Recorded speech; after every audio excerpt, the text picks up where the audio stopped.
All right, BG enthusiasts, what character are you playing for your run-through right now? I'm going to share with you the character that I'm currently playing.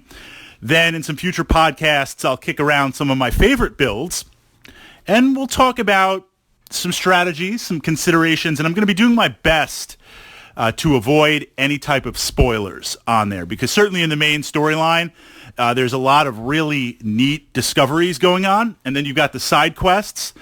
But also what I've noticed, and it's taken a lot of playthroughs to realize this, the maps, especially in Baldur's Gate 1, very detailed. But there's a lot of little pieces here and there that visually support the story. You can't interact with them. They're not combat. They're not NPCs. They're not encounters. But there's some interesting window dressing items that really point to a lot of interesting hidden stuff. So right now I am playing Obsidian Rex, a Shadowdancer. And this is kind of interesting because certainly in tabletop D&D, I have a lot of experience playing AD&D, and I love that rule set. I mean, 5th is great also, but if given a choice, I'd want to play AD&D.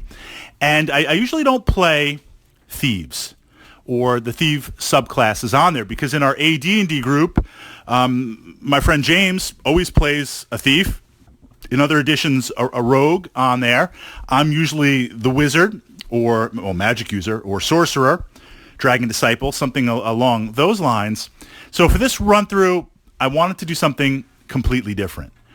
My plan is to do solo for Baldur's Gate 1. Siege, I'm going to try solo. This is going to be my first solo run.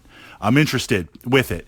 And then, of course, once we move into Baldur's Gate 2 and beyond, I am going to bring in some of the NPCs, because as much as you can do a solo run, the different romances and the story arcs and the in-party banter, it's so well done in Baldur's Gate 2. You just want to be a part of that experience on there. So half solo, we'll see what we can do. It's not going to be a hardcore run. You know, if I die, that's it. I don't think I have the skills enough to play a thief or, in this case, Shadowdancer to do that. But it is going to be a no reload in that once I make a decision and I commit to a path, I'm not going to go back and undo that from some saves on there. So my thought with this was essentially a crossbow build, light crossbow build, which I can get from the blacksmith, that magical crossbow, and utilize bolts of biting, bolts of thunderbolt, and a couple of the other specialized bolts as the series moves on. But that focus is going to be kind of very secondary if things go wrong. I'm going to use the ability of the Shadowdancer to hide in plain sight, and to use the Shadow Step, which I should level up pretty fast being solo. My plan is essentially to remain hidden, Shadow Step, use wands, potions, and charms to essentially from the shadows, like manipulate, get that Jedi mind stuff going on. The question, of course, the eternal question for Baldur's Gate, do you multi-class, do you dual class, where do you go on there? And certainly I'm tempted, I'm really tempted to play a hybrid, Shadowdancer 5-10, and then switch over to magic user, get that sidestep, get that hide, get the ability to cast spells, get the ability early on before we get into legendary skills to be able to utilize scrolls and wands. That's potent. But long term, since this is going to be a complete run through, given how fast the Shadowdancer levels up, especially with that initial solo boost in the beginning, I want to try out some of those high-level skills. I'll pick up use any item, use magic item later on, but the ability to duplicate myself and get that damage reduction, I'm curious to see how it plays out, because I've never done it from that perspective. So essentially manipulating the major fights, trying to avoid the minor fights. I'm going to dump all of my stats into Move Silently, get it up to 110, 120 as quickly as I can. Boost that with some abilities, boost that with the shadow armor. I'm then going to dump the rest into pickpockets, because I'm also going to be going on a pickpocket spree. I know some of the obvious items, like we're going to pick up Algernon's cloak, because that's going to be my primary charm on there. But I'm curious to see, especially with the ability to hide in plain sight, because a couple of places that I think there could be some interesting items to steal. I'm not doing any spoilers, looking up lists. Hide in plain sight, boost myself up, steal, and just see what we can get. I want to see what some of the dukes of Baldur's Gate like actually have on them, and explore that aspect from there. Stats. Okay. Most of the time I'm sitting there. I spent a lot of time over the years playing Baldur's Gate. I probably spent half of that time actually playing the game and half of that time sitting there clicking to roll the stats. And you guys know, if you're looking, I need minimum 90, preferably 92. 93, it happens so rare.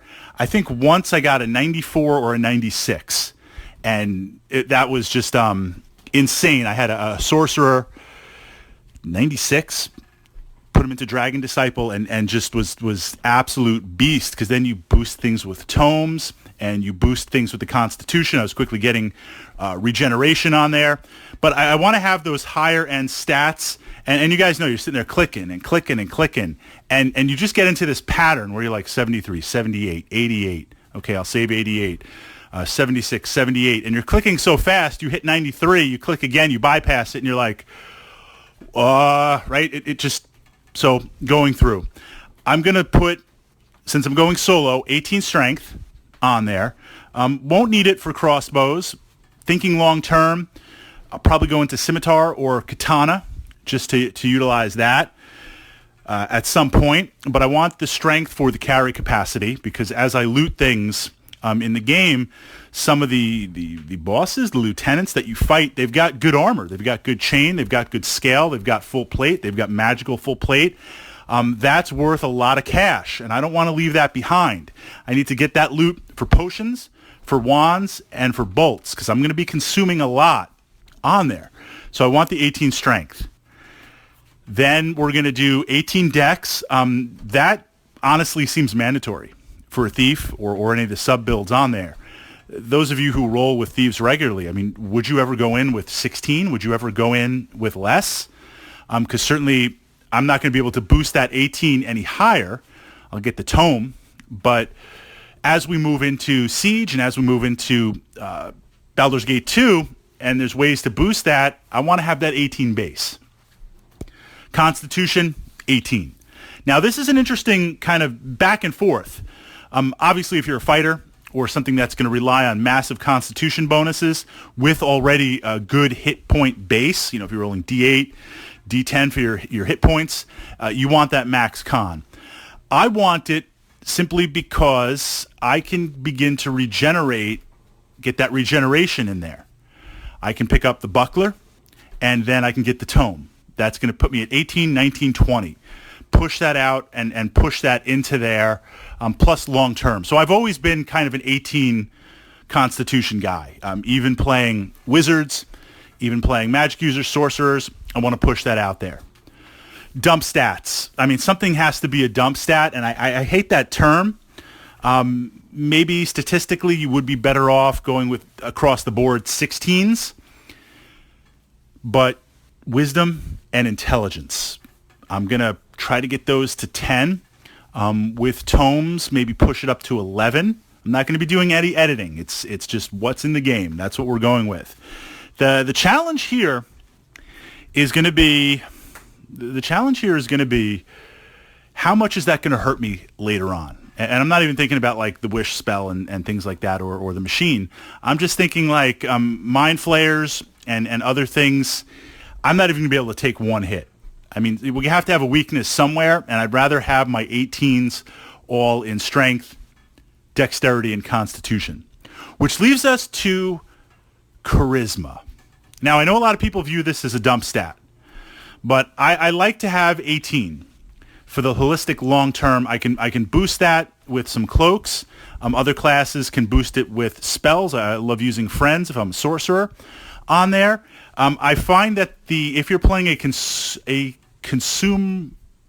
that consumes a lot of resources, potions, bolts, wands, that difference in buy-in value combined with reputation, it makes a big difference on there.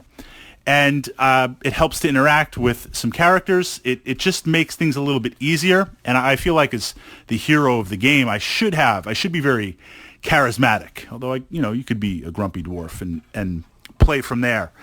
So that's the run through. That's where we're going.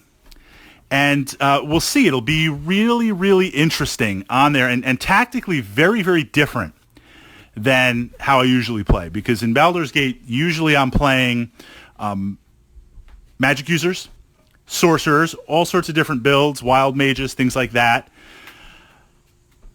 I'm playing monks, although really monks, I love monks. Even in pen and paper, I love monks. I love monks in 5th edition D&D. I love them in AD&D, but Baldur's Gate, man, it's a tough slog. I mean, I would not recommend monk for first playthrough because they take a while to develop. You want to get those magic resistances. They only really come into play for Baldur's Gate 2, mid and beyond from there. And to go solo, I've done it with wands. It's tough. It really kind of sucks a little bit of the joy out of the game. And this is coming from someone that loves monks, and I still play them. A lot of different monk builds on there. And then occasionally I play around with druid. And this is I want to like Wizard Slayer. I've wanted to like Wizard Slayer, but they don't even really slay wizards that good. And to get hurt with the magic items they can't carry, but now we're getting into classes on there. Shapeshifter. Busting out into that werewolf form, bringing a little bit of Skyrim in there. That's been one of my most fun playthroughs when you can detach yourself from the optimal performance. So we will see where we're going, what we're doing, and out of curiosity, as a BG enthusiast, what's your primary 3 classes? What are you playing? What should Fritz be looking at here? What should I be working my way through to explore something a little bit different?